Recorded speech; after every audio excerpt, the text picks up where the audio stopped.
Hello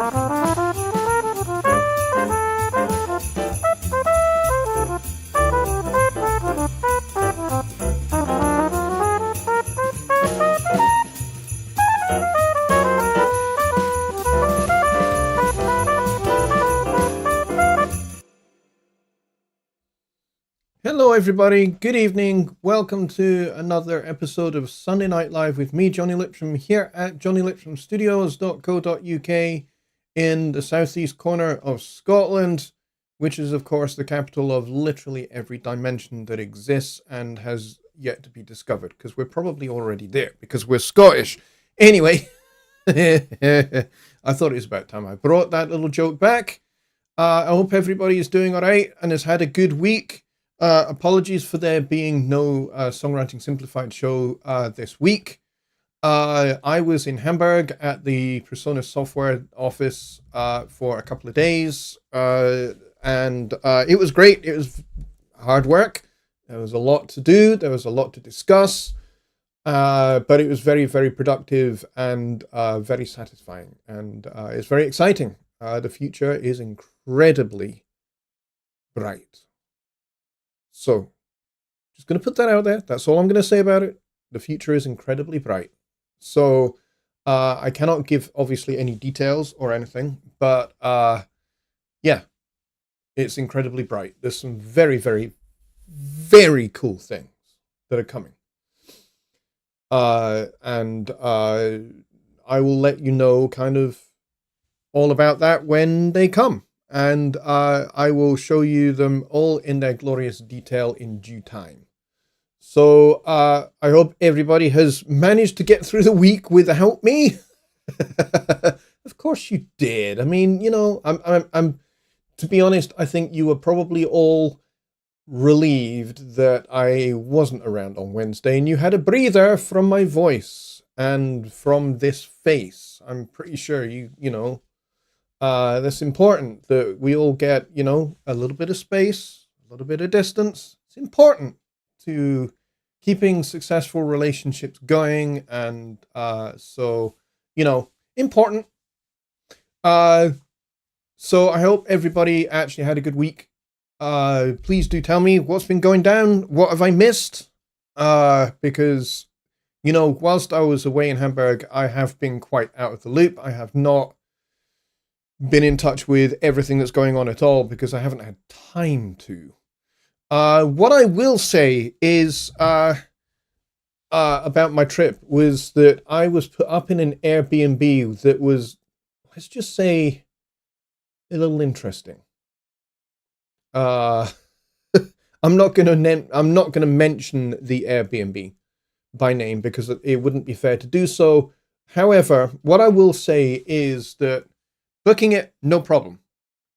Getting into the darn place was a little bit tricky because basically what they do is they give you a virtual key card, which is basically a little app that you install on your phone.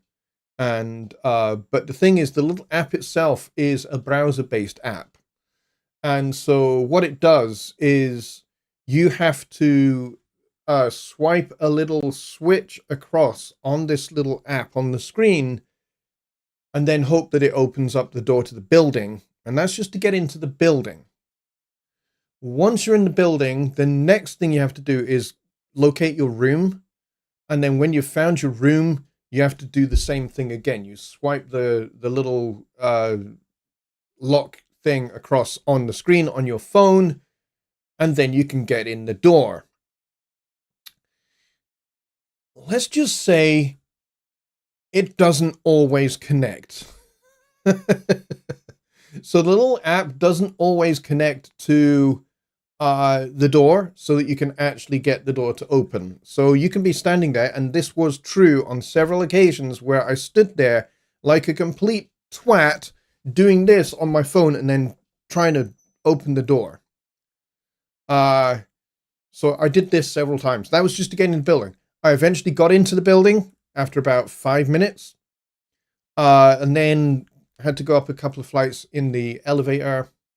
And then I found my room, no problem. Room was actually right next to the elevator, so it was very, very convenient. And The Airbnb building itself was literally 1.5 minutes walk away from the software office. So for convenience, it was great. Ideal. That little app thing was a pain in the arse though, because then I stood outside my room door doing the same thing and then testing the door, doing the same thing, testing the door. Took me about another 5 minutes just to get into the room. Once I was in the room, everything was fine. So it was a pretty good space. It was large. It was a large little, you could say it was like a studio apartment. It had a little kitchen and a little dining table and a bath with shower. Bathroom with shower.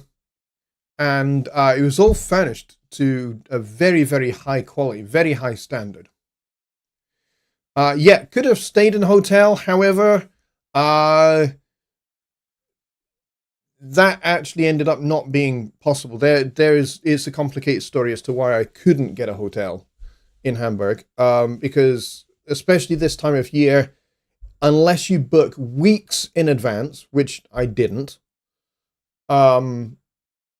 it's not easy to get a hotel in Hamburg. Hamburg gets very, very packed with tourists all the way through December. So trying to get a hotel can be tricky if you don't book it in the right window. And I didn't book it in the right window.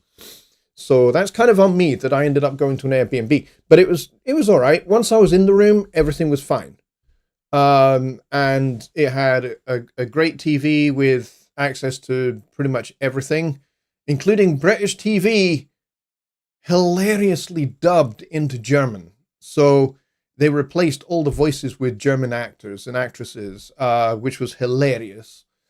So I watched, I watched Blackadder, which is a British comedy. I watched Fawlty Towers, another British comedy, and it was hilarious seeing it dubbed into German. It was very, very entertaining.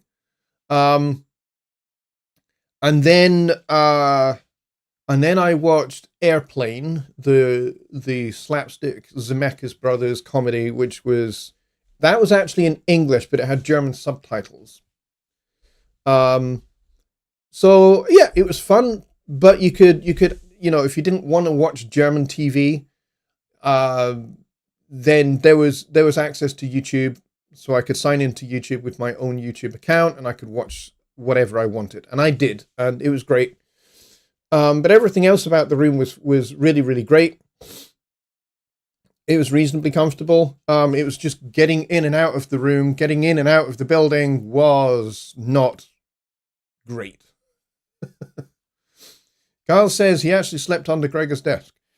Fun fact, Gregor doesn't actually have a desk at the software office.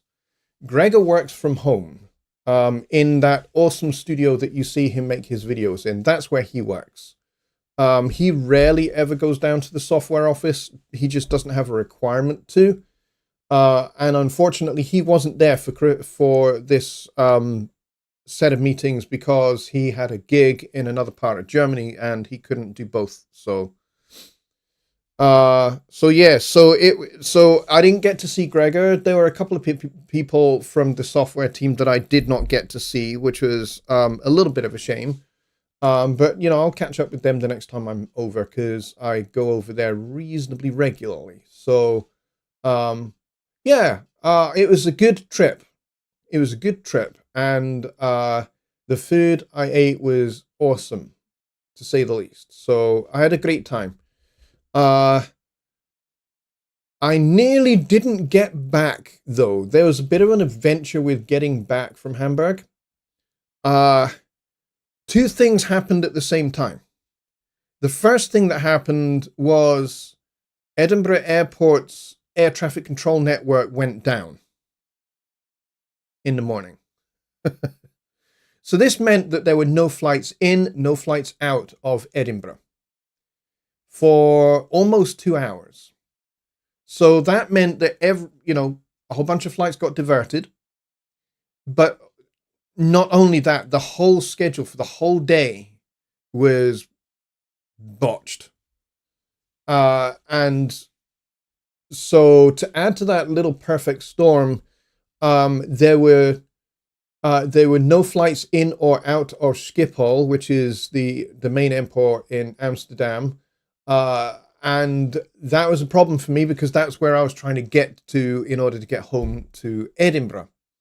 So I was sat on the tarmac for 2 hours in Hamburg, knowing that I did not have that I actually had a reasonable amount of time between getting into Schiphol and then my connecting flight out to Edinburgh. However, being stuck on the tarmac in Hamburg meant that that period of time that I had planned for lunch kind of went down to about that much for lunch. By the time we actually got into the airport, I basically had 20 minutes to get to my gate, but also had to go through passport control. So picture this, picture me, the plane gets in at this end of the airport, and passport control is at this end of the airport, and my gate is over here. So the gates for my arrival and my departure were actually quite close to each other. The problem is I had to go all the way over to passport control, get through passport control, then sprint all the way back, go past the gate that I had come in on, and then get to my gate for my flight. And I have knees that don't really work very well, and certainly running is definitely not a thing I can do. So I was like walking as fast as I could and just basically trying to ignore the pain, which is difficult. But anyway, I went through. They let me go through their priority line, which is normally for diplomats and people like that, just so that I could basically just get stamped. And I was the only one in that line. They opened up that line especially for me because there were no diplomats going through. So they said, yeah, we'll just let you go through the diplomatic channel. I was just like, great. Okay. So I didn't have to wait. So going through passport control took 1 minute, 30 seconds. But everybody else was queuing for at least an hour because they knew I had to get to my connecting flight. So they kind of gave me a special pass. So then I had to leg it, and I wore myself out getting to the gate. When I got to the gate, they were just starting boarding. So I thought, great, I've arrived just in time. Everything's good. And so I breathed a sigh of relief. Everyone started to board the plane. And then 10 minutes later, they made an announcement that everybody that had started to board needed to get off the plane and go back into the gate because they couldn't take off.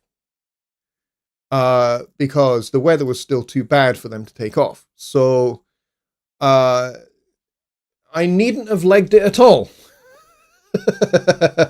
I needn't have sprinted at all. So, and I may have had time to go and get lunch, but we didn't know how long we were going to be sat for because we didn't get any information. So I was just like, okay, I'm just going to have to stay here. I can't really leave to go and find something to eat because I may get called back. And, so lunch didn't happen. But eventually, I think it was only like an extra hour or so. It might have been an hour and a half. We eventually board the plane and we get up and in the air and we get landed. So all told, I landed in Edinburgh 3.5 hours late. But I do know of other friends of mine who were in the, they were traveling on the same day for different reasons. Other friends of mine who ended up being delayed for 12 hours So a friend of mine was stuck in Aberdeen Airport for 12 hours because their plane had been diverted to Aberdeen, and they needed to wait for a flight from Aberdeen down to Edinburgh so they could get home. So they were stuck in Aberdeen Airport for 12 hours. So I didn't have it actually too bad, as it turns out. Could have been worse. However, I still, as you can tell by that snort, I still have a cold. So I'm still not in tip-top condition either. Chris says, next time, try charter.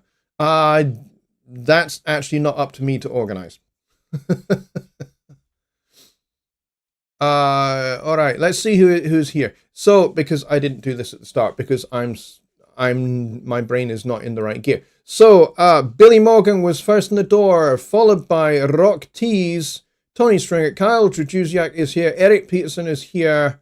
We got 16 people watching, which is great. We got Just Bob here as well. We got Chris from Ragnar.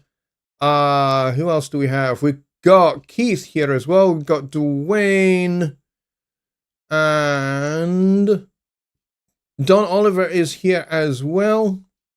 Caleb is here. Dave is here. Juan is also here.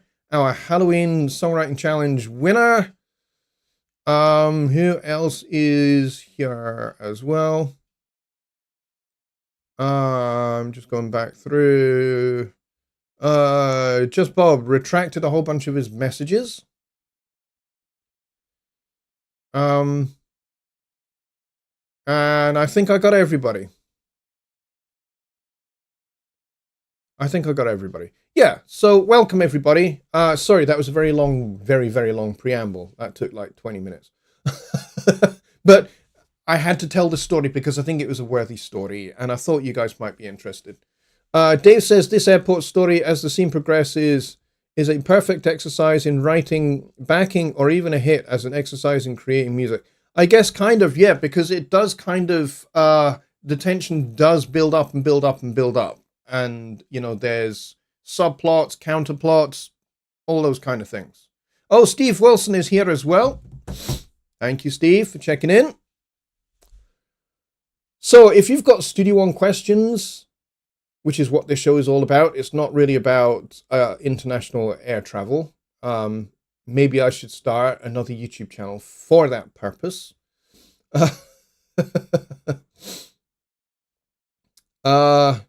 So yeah, if you have Studio One questions or questions on recording, mixing, and mastering in general, then please do get them in the chat and do what Steve Wilson has just done. He has tagged my name, which is great. Chris Marachna has done the same as well. Just type at Jonny Lipsham Studios, highlights my name in red. That way, if you have a Studio One question, I'm going to see it and I'm going to be able to separate it from the general chat that you guys are having amongst yourselves. Eric didn't do this, naughty Eric, but he does have a question, which I am going to read because I have seen it. It says, I'm using my Effect Sounds plugin to play airport sounds right now. Okay, so not really a question, but that's a hilarious comment. Kyle says, hurry up with that next version already. Yeah, I can't talk about any of that, unfortunately.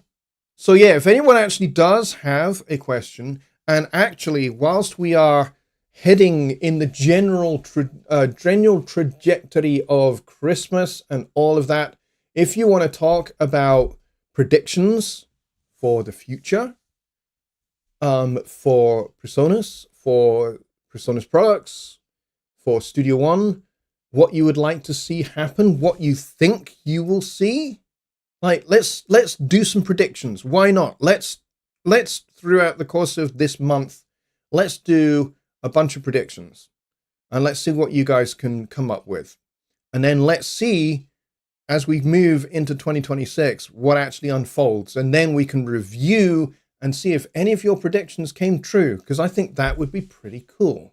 So if you think you may have a prediction of a Presonus hardware product that you think will come out in 2026, then please drop that in the chat and make that prediction known, and then we can review and see if that actually comes to pass. If it does, then you can get a pat on the back, and you can be called super duper clever, and you can also be called a prophetic voice to the PreSonus community.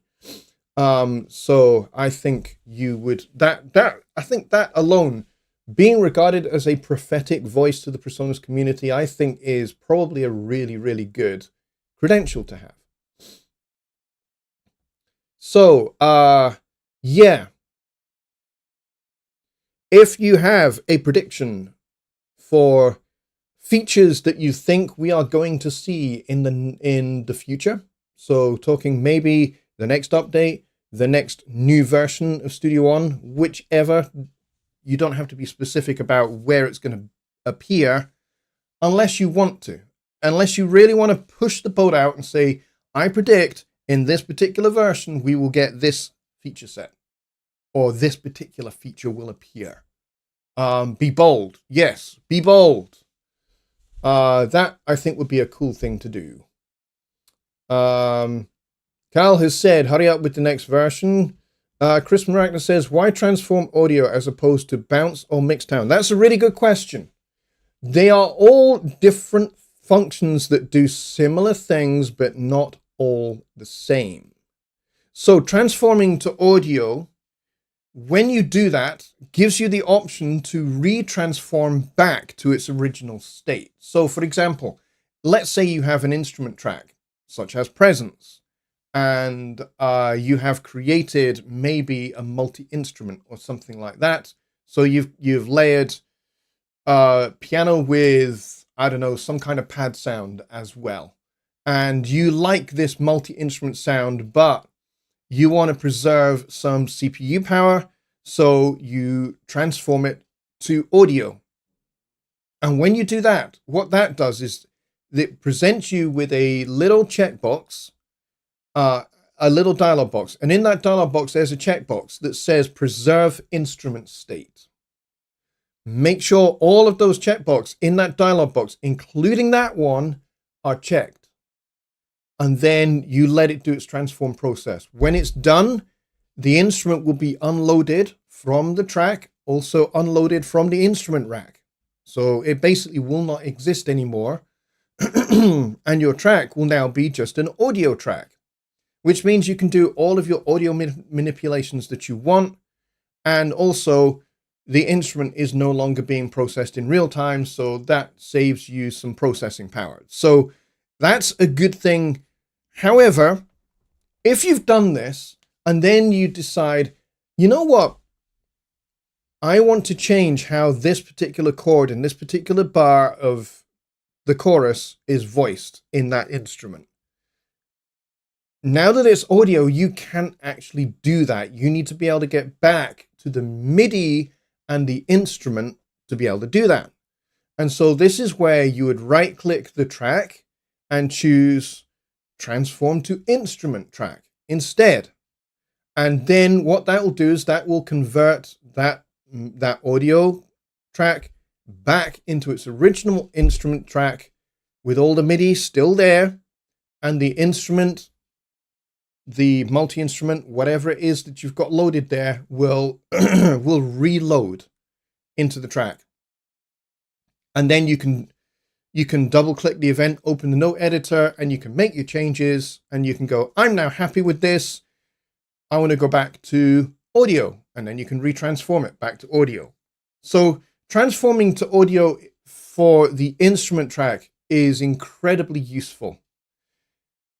In the case of an audio track that you want to transform to rendered audio, this is also useful, because what you can do is you can basically, when you do this, there are other DAWs that call this printing. And the reason they call it printing is because that comes from the old analog tape days, where you would process something, print it to the tape. Once you have printed it to tape, there's no going back, in general terms. However, if you have done transform to rendered audio in Studio One, and what this does is this then prints all the processing that is in the inserts and sends of that particular track or channel, those get printed to the track, and they get printed to the audio, and then they get unloaded because they're no longer required anymore. But also any gain control and automation and things like that that you have done, including fades and edits and all of that, they also all get baked into the track. So all of that, everything that has been done on that track gets baked into the audio.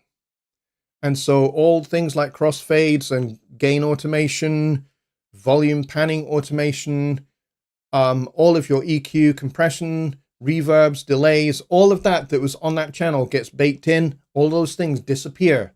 They are unloaded from the inserts and sends bays, and any automation of fades and cuts and edits and all of that stuff disappears because it's all printed into the audio. You will hear their results in the track, but you will not see them visually represented on the track anymore. So this is another way of committing to the sound. And committing to the sound is something I talk about a lot. It's something I preach continuously on this channel, because maybe I'm just, I come from the days before computers were introduced into music production. And so you had to commit to a sound. You had to go, this is the sound I've got. This is the sound I want. We commit to it, we print it, and that's it. It's done. There's nothing that else can be done with that sound. That's it. You've got it. There's no going back. And actually, the thing that computers give us nowadays is a kind of flexibility that I think should be a good thing, but actually has ended up not being a good thing. Because what now happens is we have so much flexibility that I think in DAWs these days we have too much flexibility. And so what this invariably means is we can undo everything. We can go back on everything. We can revert almost everything in any DAW, which means we don't commit to things. And I don't think, this is just my personal opinion, you guys can absolutely debate this with me and disagree with it to your heart's content. I personally think that not committing is a bad thing. It's a bad thing for music production, because it means that you never actually make complete decisions. That you commit to. You're making a decision and then, but I can always go back. I can always undo it. I've always got a fallback position.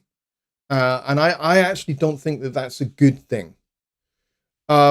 So, I think it's great that you have these options to be able to transform to audio, transform to rendered audio, and basically print everything. And you should. And I think everybody should do that.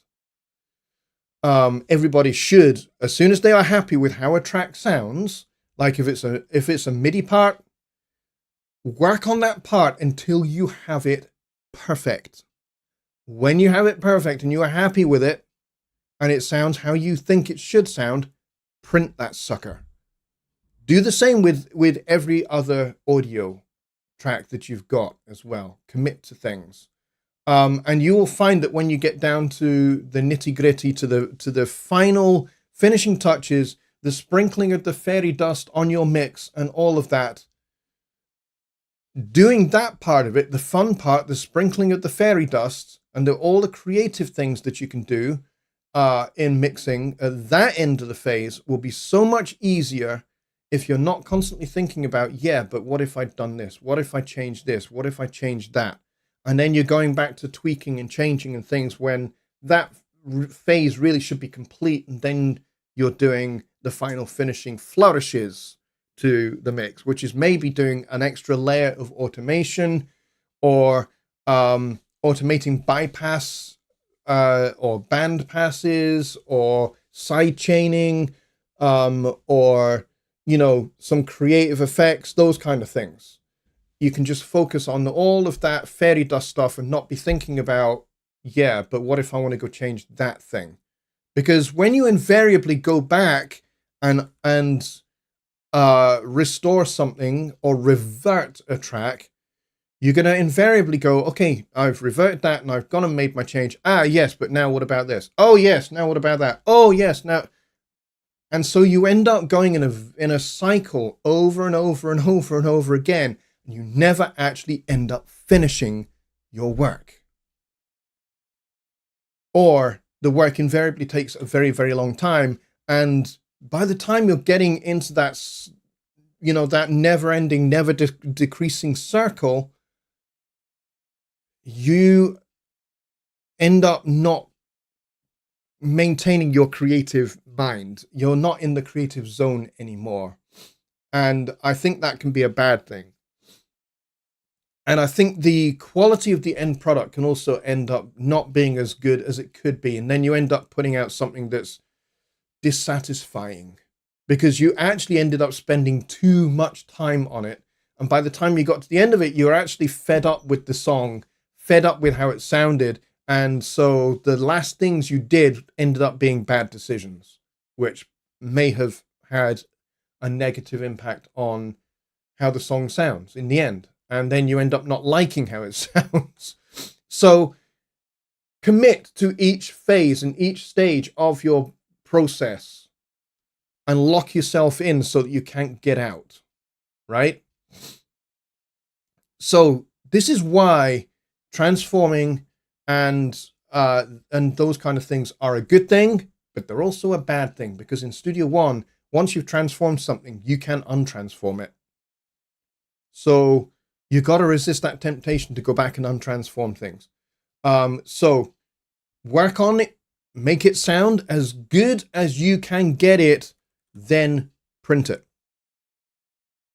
Render it. Leave it alone after that.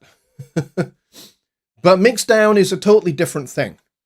Mixing down a selection is a great thing if let's say maybe you want to consolidate a bunch of channels down to one, for example. Like maybe you have a bus. The good thing is now in Studio One 7 you can actually render a bus. This is great. So make use of that. Like, for example, if you know that your backing vocals sound exactly right and they are perfect, nothing needed to be done, you can now print that the bus, and you can either have that when you print that, you can still revert it and all of that, because Studio One is non-destructive. So print it, walk away from it. Mixdown is different. Mixdown is useful if you want to just get a bunch of audio events into one stereo audio event. Like maybe you've got some percussion and you're happy again with how those things sound and you just want them in one stereo track, you can do that. So it means that you you end up reducing your track count. Chris says, nothing wrong with fiddling, says the violinist. Yes, I would agree with that. Let's see. Chris says, I predict better color controls of tracks, backgrounds, and styles. That's a good prediction. I would actually like to see some of those things too. Lowen says, please, no AI. Well, for me, I think that depends on what the AI is doing. If it is assistive AI, I don't see a problem with it. But if it's AI that's generative, that's actually creating content for you, yes, I would agree. But if it's assistive and actually just basically automating processes to make them easier for the user, then yes, I think AI in that respect is a good thing. The secret is to use AI like any other tool. It's a tool. Don't allow it to dominate and don't take its results as gospel. I see this all the time, and I'm going to try and avoid getting on my soapbox about AI because I don't want to do that. I see this all the time. In actual fact, I see this a lot in the Studio One Facebook groups, where people ask a question and then they say, I'm asking this question, but this is what ChatGPT tells me. And so what they're actually saying is, I'm going to ask you a question, but this is what ChatGPT says, and ChatGPT is 100% gospel truth. So the problem with that is, if you take something that AI like ChatGPT has provided an answer for you to a particular problem that you're having in Studio One, what does ChatGPT do? It searches the internet for the things that you input into ChatGPT, and then it spits out an answer based on what it finds on the internet. So this means it will find entries in the knowledge base. It will find entries in the online Studio One user manual as well. But it will also find bad information. It will find things in Facebook groups. It will find things in Reddit forums. It will find things all over the shop. It'll find things in, the KVG forums. And everybody knows that the KVG forums are basically a place to go where, if you want bad information from people that are excellent exemplars of the Dunning-Kruger effect, go there for that information. But ChatGPT will spit out all of this content that is gathered from these locations.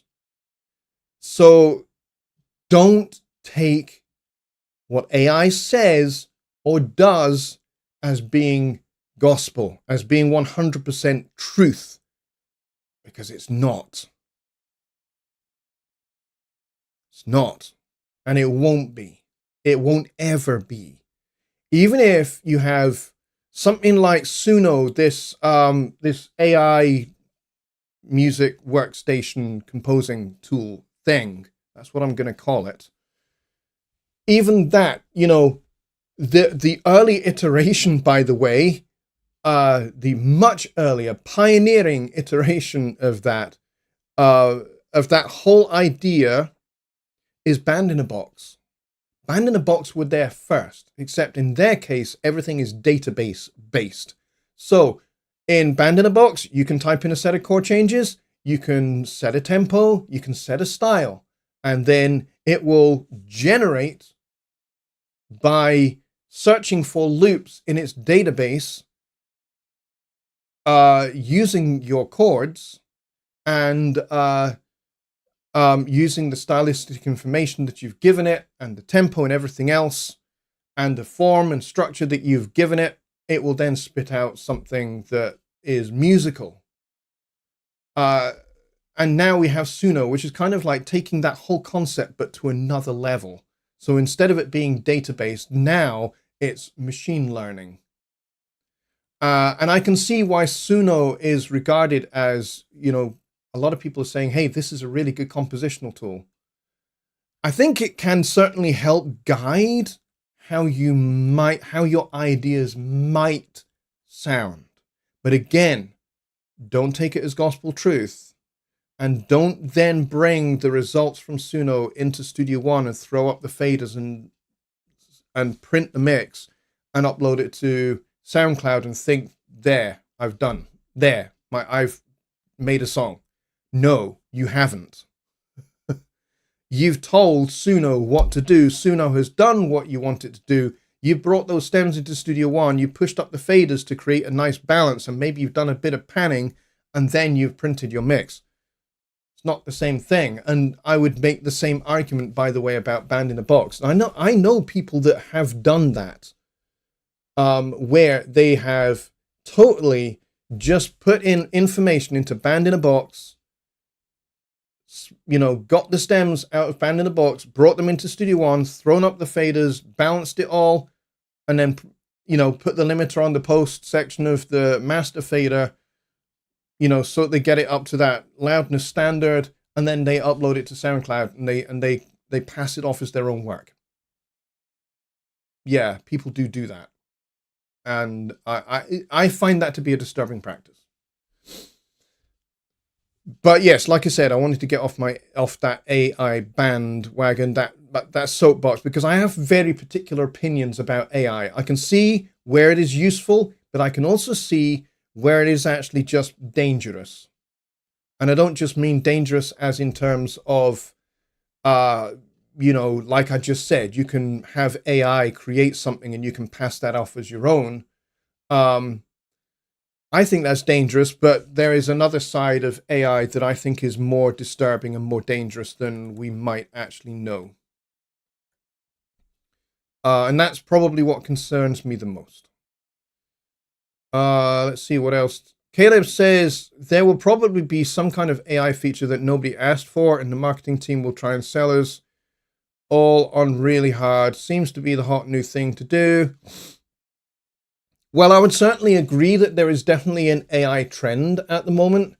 My personal view is I don't think the AI thing is going to be a trend for very long. I think the bubble will burst, and I think the bubble will burst soon. So I think people that have invested massive amounts of money into AI and AI tools and all of that, I think it's all going to, the bubble is going to go. It's going to burst, much like the dot-com bubble burst at the start of the 21st century. Everyone was just like, oh, let's buy up all these domains, make millions and millions and millions of dollars and pounds and yen. And people did make millions and millions of pounds, dollars, and yen. And then the whole thing just fell apart and the bubble completely burst and the bottom fell away and people that made millions lost their millions. So I think be very careful and don't invest yourself too highly into AI and to what AI can do. Consider it a tool. It's part of your tool set. And because it's part of your tool set, it is also a tool that you can reject. So if you have no subjective attachment to AI, then it is far easier for you to just cast it aside when the bubble bursts. And you just go, oh, well, that's that. Don't need that anymore. Right? So that's something to think about. Kyle says next version at NAMM. Now that's a heck of a prediction. Are you talking winter NAMM in January or are you talking summer? I'd be interested to know what you think there. Just Bob says, if you want to bake effects onto a track, how do you open the console to drop the effect right onto the track? Not in the input or sends above the fader, not in the wave 2. Okay, I've not really understood what you're wanting to do there. How do you open the console to drop the effect right on the track? Yeah, you don't open the console. You in the case you're talking about there, where you want to directly drag and drop an effect onto an audio event, that's called event effects, right? And basically, if you're on a PC, hold down the Alt key as you're dragging the effect across to the audio event, and then let go your mouse, let go of Alt, and it will add that particular effect to that specific event. Right? So for example, if you want like repeat ping pong delays on a certain word, that's how you do that. You basically cut either side of that certain word to create, so you basically isolate that word to its own event. And then you just hold down the Alt key, I think it's optional on a Mac, and you drag and drop the effect onto that event. And then what you will find, if you then, with that event selected, open up the inspector, you will now see that there is an event effects section in the inspector and you'll see that the effect is there, right? And you can adjust it. You can treat that like the channel in the mixer, and you can click on that plugin and you can adjust it how you want it. And then you will see that there is an orange render button. As soon as you're done making that effect how you want it, click on that orange button to render it. Right? Don't just leave event effects just sat there unrendered in events, because they will all add up, especially if you're using them a lot. For example, if you are melodyning a vocal, by the way, that's exactly how Melodyne via ARA works. It works effectively as an event effects. So if you've chopped up your vocal into 2,000 tiny little events, and you Melodyne every one of those 2,000 tiny little events, that's 2,000 instances of Melodyne. It's going to bog down your system. So don't do that. If you're going to Melodyne it whilst the vocal is uncut. Right? So you're Melodyning the whole darn thing. Okay? That way you have one instance of Melodyne. And then as soon as you're happy with all the pitch correction and the tuning and everything else, you render that. Then you can start chopping it up. Then you can start doing EQ, compression, and everything else that you want to do, all the volume automation, whatever you want to do. Let's see, what else do we have prediction-wise? Juan says, mine is not a question, just a prediction. I would like to see a 30-second part of the song on the list of songs in the opening of Studio One. Yeah, that's a great idea. That is a great idea, and there is already a feature request in at... I have to make sure I get this the right way round. Feedback-software.personas.com. I think that's the right way round. But yes, over on the new where you put your feature request, there is actually a feature request for that. It's actually pretty popular already.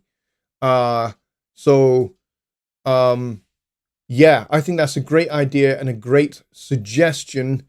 When do you think we'll see that added? That would be my question back to you, Juan. Also, the chance to use AI to start recording. Okay, interesting. Dave says, I've been working recently with musicians and through the studio, I'm now getting the players to try this or listen to this. Why I record everything and said musicians felt good about themselves. Yeah, there's, you know what? That's exactly what we used to do at, Air Studios, where I used to work a lot at Air Studios in London. I used to work there a lot, and I also worked at Boundary Row a lot. Boundary Row sadly doesn't exist. Air Studios is closing from what I have heard. But yeah, I used to work there a lot, and basically tape is really expensive. So if you're recording to, 24 or 32 track tape, that's expensive. You're talking, $2,000-$3,000 for one reel.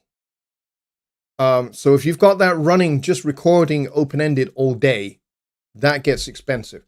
However, if you can do that in Studio One, be working on a particular song, but just have it open recording. So it's just recording whilst you're working on that particular song before you move on to the next one. And then, yeah, you can certainly do that. And you're right in as much as there's a lot of stuff that can happen spontaneously that can be captured that way that you might want to preserve later. Like somebody on a rehearsal take, for example, when you're doing just a rehearsal run of the song, somebody may just play a particularly brilliant and particularly inspired solo that you then decide, hey, let's just use that in the finished production instead of whatever goes on in the finished production. And just, because that solo is particularly good. And it's just a really spontaneous capture. Yeah, you can certainly do that. Rock Tease says, my CPU dictates the need to mix down. Yeah, mixing down is important, especially if you don't have a particularly powerful computer. Let's see, what else do we have? Stem separation is AI. Well, it sort of is, sort of isn't. Not 100%. Yes, stem separation in Studio One sort of is, sort of isn't. Peter Bata is here. He says, greetings from Montreal, Canada, where it is a balmy -11 Celsius. Oh boy, that's a little bit chilly. I think I might be swapping out my kilt for my tartan trews, and I might be swapping out my t-shirt for a wee jumper. At -11 for sure. Let's see. Just Bob says Riff Fusion AI is a great source of AI music generating fun.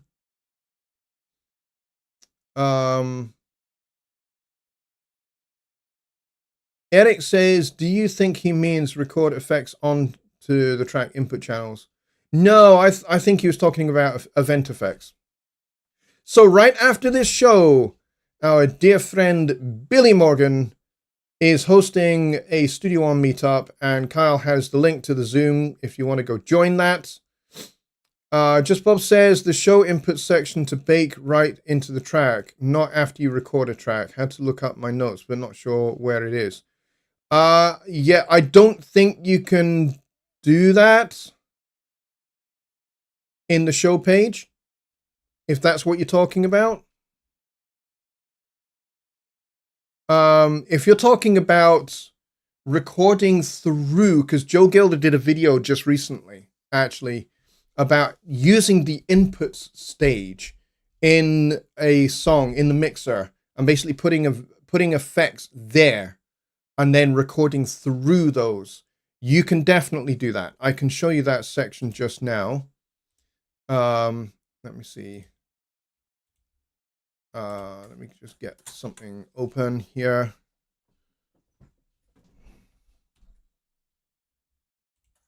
Okay, so if we look at here, in this song here, it's completely blank. There's nothing in here, as you can see. If I just grab that up here. Now, if I click on this little button here, this shows the inputs here. Now you will see that you can put insert effects here. So for example, I could go and grab my Studio One limiter, and I could put this on the left channel here because this is where my voice is, and I could crank up the gain so that we are getting some limiting, which is good for kind of good for spoken word. We've got the ceiling and threshold set there, and then all I need to do is just arm the track to record, and then I can just record,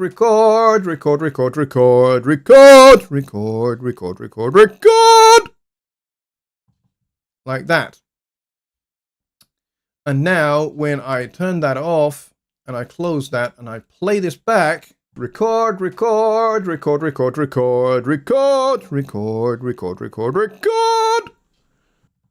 Now, all of that limiting that we did is printed to this track. If I just expand it a little bit, you can see where the limiting has happened. So specifically right here, right at the top there, you can see that some limiting is applied there and some there, a little bit there, and a little bit to those peaks there as well, and to that one there. So the limiting has actually been printed directly to the track here, right? So all of that is done in this section here, where you get this section here. Now, there is no sends section here, just inserts, right? Because sends require returns. You can't do returns through an input. That creates a feedback loop. So that's why there are no sends in this inserts section here. All right. So any inputs that you have set up in the song setup, audio IO setup. So any inputs that you've got here. So my loopback is here. My inputs left and right are there. Those are the two main inputs that I use. I haven't really added anything else since I'm not really using anything else currently, right? I have got like 30 inputs potentially, but I'm not using them all, so I don't see any reason to have them added into the IO setup here. But anything that you have set up in the IO setup is going to show up here. Likewise for outputs. If you have additional outputs, they will show up in this section here when you open that section, right? So if you've got QMix outputs, if you've got outputs to alternative sets of speakers or headphone amplifiers, when you click on this section, you'll see those there as well. But yes, if you want to reprint something directly, so you want to record through a plugin directly to your audio at the event level, this is where you do that. Okay, yes, that was loud. Sorry about that. I was trying to make it loud so that I could kind of show you how it works. But yeah, so I could certainly turn that down a little bit. Record, record, record, record, record, record, record, record, record, record. Okay. So that's how that works. Now, what you will have noticed there when I played the track here, record, record, record, record, record, record, record, record, record, record. This meter lit up here. Well, that's the loop back that you guys are listening to. So you're listening to Studio One through this input channel, which is why you get to hear it. All right, so I hope that helps answer that one. Good question. Very good question, Just Bob. That's what you're referring to. There we go. Okay, yes. So there's two ways to do something like printing something to a track directly. One is event effects. The other is using the inputs. Bear in mind, if you are using the inputs and you're putting plugins directly on the inserts of your input channels, everything that is there gets printed. So all of the settings get printed. So if your compression settings are wrong, they are printed wrongly to that audio event and you cannot change it. The only way you can change it is to open up the plugin, change the settings, you'll need to re-record. So that's kind of like the old school audio, the old school analog way of recording. You record through inserts. You record through, a Pultec EQ, an LA2A and an 1176 on your vocal inputs. That's how you record your vocals. At least that's how I do it. So I have a particular preset that I use. Well, it's actually an effects chain. So when I'm recording vocals, I just drag and drop that to the input for my microphone. And when that's there, I just record through that. And then that way, I don't need to do any EQ. I don't need to do any compression. It's all done for me.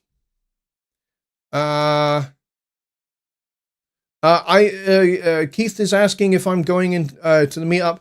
I may do. I may be there. I may not. We will see. Yeah. But yes, I also wrote him a reply in the community as well.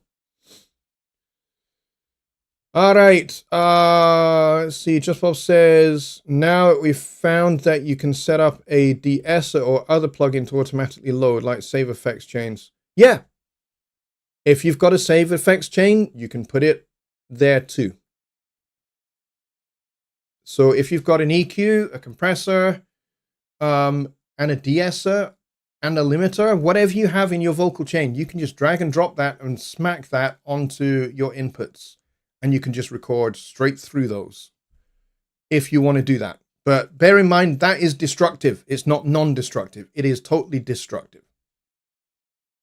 All right, we are done for Sunday Night Live on this 7th of December, 2025. We are getting awfully close to the closing date of this year's Christmas Songwriting Challenge, so I hope you are working on those if you are taking part in that. If you would still like to take part, you can do. You will need to make contact with Rich Cresswell, and he will get you set up with the workspace that you need to be a part of to take part in that. So yeah, we're getting close to that, and we're getting awfully close to Christmas as well, folks. So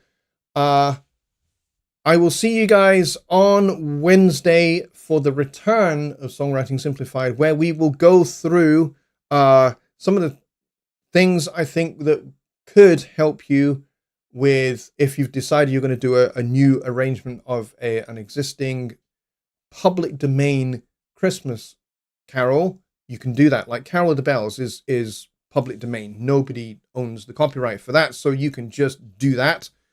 That's what I did last year. And I can show you kind of my process for how I reharmonize things. We did a little bit of that last Wednesday. We'll go into a little bit more detail on that again this Wednesday, and we're going to keep going through things like that that will help you come up with something really good for Christmas. All right, folks, I will see you then. Have a great night and a great rest of your weekend and a great start to your week.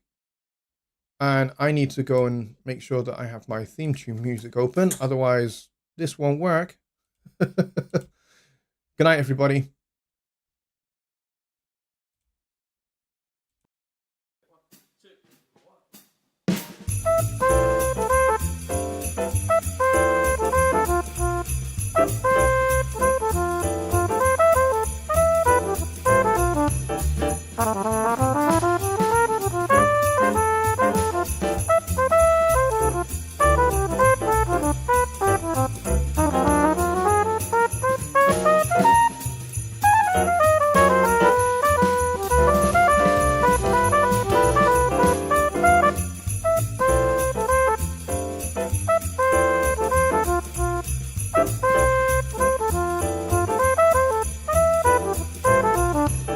Bye.